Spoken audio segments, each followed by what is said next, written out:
और बड़ी खबर आपको बता दें, अमेरिकी हेलीकॉप्टर में सवार थे रईसी की सुरक्षा में भारी चूक हुई है। ये कहा जा रहा है इस्लामिक क्रांति दौर का ये हेलीकॉप्टर था और उस हेलीकॉप्टर में वो सवार थे, यानी जो हेलीकॉप्टर है वो भी इस्लामिक क्रांति के दौर का हेलीकॉप्टर था। हेलीकॉप्टर के रखरखाव में भारी कमी की बात अब की जा रही है और उसमें ईरान के राष्ट्रपति रईसी सवार थे।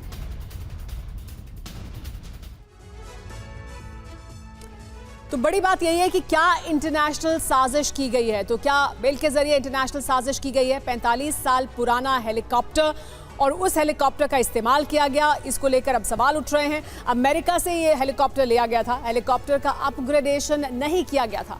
बैन की वजह से इसके जो कलपुर्जे हैं वो नहीं मिल रहे थे, यानी अमेरिका ने जो बैन लगाया ईरान पर उसकी वजह से इसके कलपुर्जे नहीं मिलते थे, इसका रखरखाव ठीक से नहीं किया जा रहा था, उड़ान से पहले जांच भी नहीं की गई थी, मौसम का अलर्ट भी वक्त पर नहीं दिया गया। तो तमाम सवाल हैं। मोसाद की एक्टिविटी का इलाका है ये, क्योंकि अजरबैजान के बॉर्डर से लगता हुआ इलाका है, वहां पर मोसाद की एक्टिविटी रही है। ईरान इसको अजरबैजान को लगातार कहता रहा है। रईसी की सुरक्षा को हल्के में लिया गया है, यानी उस पर गंभीरता से जो प्रोटोकॉल्स होने चाहिए थे, जो एसओपी यानी स्टैंडर्ड ऑपरेटिंग प्रोसीजर होना चाहिए था राष्ट्रपति के हेलीकॉप्टर में उड़ान भरने से पहले, उसका पालन नहीं किया गया है। सुमित, देखिए, आमतौर पर वीवीआईपी राष्ट्रपति जब ट्रैवल करते हैं या कोई भी और व्यक्ति अगर हेलीकॉप्टर में ट्रैवल कर रहा है, खासतौर पर वीवीआईपी है, तो बहुत स्टैंडर्ड ऑपरेटिंग प्रोसीजर्स होते हैं, बहुत सारे एसओपीज होते हैं जिनका पालन होना चाहिए। यहाँ पर तो लगता है कि एक भी एसओपी का पालन नहीं किया गया।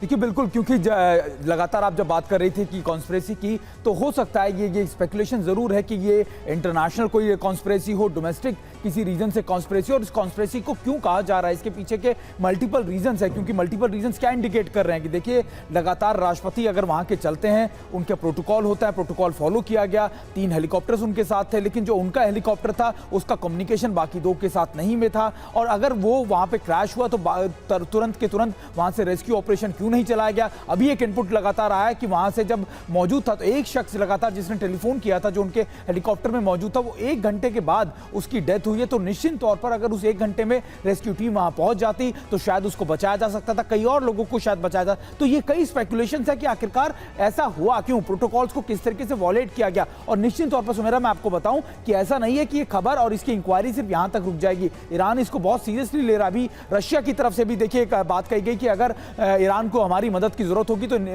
निश्चित तौर पर हमारी इन्वेस्टिगेशन टीम्स उसको मदद करेंगी। तो ये ऐसा लग रहा है कि एक बड़ी लार्जर कॉन्स्पिरेसी है जिसको इन्वेस्टिगेट करने के लिए रशिया हो, ईरान हो, कई कंट्रीज एक साथ आकर इन्वेस्टिगेट करेगी। और ये भी इन्वेस्टिगेट करेगी क्या प्रोटोकॉल्स को वॉयलेट किया गया, क्या लगातार जिस तरीके से पुराने हेलीकॉप्टर्स के अंदर पार्ट्स की कमी थी, उसके रखरखाव को लेकर भी कोई कॉन्स्पिरेसी थी। इन सारी चीजों पर इन्वेस्टिगेट किया जाएगा। लेकिन महत्वपूर्ण ये जरूर है कि इतना बड़ा लैप्स, वो भी राष्ट्रपति को लेकर, और इतना बड़ा लैप्स खासतौर पर इतने बड़े डेलीगेट को जो लगातार अजरबैजान की तरफ से आ रहा था, दूसरी कंट्री में गया हुआ था, वहां ऐसा लैप्स हो सकता है। तो निश्चित तौर पर ईरान के बड़े ऑफिसर्स या फिर आप कह सकते हैं डेलीगेट्स को लेकर भी सिक्योरिटी के नए मापदंड या फिर नए नियम बनाए जाएंगे, ये भी आप तय मानिए।